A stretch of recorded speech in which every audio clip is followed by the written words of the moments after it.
Guys, ang aga-aga, palabas ako ng bahay ngayon at kita nyo naman guys, suot ko yung bagong jersey namin. Ngayon kasi ay magfo-photoshoot kami dahil on November 1, i-release na namin tong Power Ranger collection. Power Ranger, ibig sabihin ang daming kulay na available at siguradong nandito yung kulay na paborito mo. Kaya na nga paglabas ko, nakaporma na kami. Ano kaya dito sa mga to yung paborito mo? Abangan mo yan on November 1, ipopost ko yung link. At dahil birthday ko na nakaraan, hahabaan natin yung sale para umabot kayong lahat. 1 week kayong may pagkakataon makuha yung jersey on a discounted price. Ito nga yung poster natin, i-post nyo na lang para makita nyo yung details. Yung link po kung saan nyo mabibili, abangan nyo rin po on November 1 sa mga post ko. Alam kong excited na kayo sa mga jersey natin, pero mas excited ako i-share sa inyo yung Word of God para sa araw na to. Sabi sa Psalm 86 verses 11 to 12, "Teach me your ways, O Lord, that I may live according to your truth.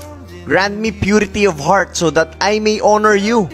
With all my heart I will praise you, O Lord my God. I will give glory to your name forever." This is the kind of prayer that really points to our Father. It's not about anything that you will get here on earth. Hindi ito tungkol sa trabaho mo, sa negosyo mo, sa career mo, sa kikitain mo, sa kung ano man mabibili mo. Magandang bahay, magandang kotse. No, this is about you serving God with all of your heart, with a pure heart, so that you will honor Him. At yun yung binasa natin. Madalas nagdadasal tayo because we want something. Na Lord, ganito yung gawin mo kasi ganito yung negosyo ko, medyo tagilid. Kung pwede mo medyo ayusin, tapos ganito yung sa family ko, ganito yung kikitain ko, ganito yung career ko, laging ganun, laging tungkol sa atin. Don't you realize that this will never be about you, but this is about God? The fact na humihinga ka ngayon habang nanonood, ibig sabihin binigyan ka ng buhay ng Diyos sa araw na to. Para saan?